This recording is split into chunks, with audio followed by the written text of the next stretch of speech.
మొన్న ట్రంప్ చెప్పుకొచ్చాడు కదా, అమెరికాలో ఉన్నటువంటి ప్రతిష్టాత్మక విశ్వవిద్యాలయాల్లో చదివేటటువంటి అమెరికన్ నేతలు ఎవ్వరిని వదులుకోవద్దు, ఇక్కడ మన దగ్గర చదివారు వాళ్ళకి మీరు ఉద్యోగాలు ఇవ్వండి, వాళ్ళ కోసం గోల్డెన్ వీసా కొనండి, వాళ్ళని అమెరికా నుంచి దాటకుండా చూడండి, ఎందుకంటే వాళ్ళు అంతటి ప్రతిభావంతులు, మీ దగ్గర దాకా వచ్చారంటే ప్రతిభావంతులు, మీ దగ్గర సక్సెస్ అయ్యారంటే ప్రతిభావంతులను వదులుకోవద్దు, ఎవరైతే దొంగదారిలో వచ్చే వాళ్ళని వద్దంటున్నాను తప్పించి అని చెప్పుకొచ్చాడు కదా. అట్లాగే మన దేశంలో అట్లాంటి ప్రతిష్టాత్మకమైనటువంటి విశ్వవిద్యాలయాలు IIT, IIT లాంటివి ఏవైతే ఉన్నాయో అందులో తాజాగా IIT ఢిల్లీ స్టూడెంట్స్కి కరెంటు ఇయర్ వచ్చేటప్పటికి యావరేజ్ 19.10 లక్షల శాలరీ అట, 19.10.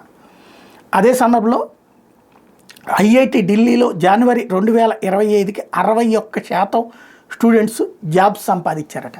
అంటే క్రమంగా ఉపాధి అవకాశాలు, ఉద్యోగ అవకాశాలు, వెంటనే ప్లేస్మెంట్స్ వస్తూ ఉన్నాయి. కానీ ఇక్కడ విమర్శకులు ఏం చెప్తారంటే 39% మంది ఉద్యోగాలు లేకుండా పోతున్నారని గుర్తు చేస్తుంటారు.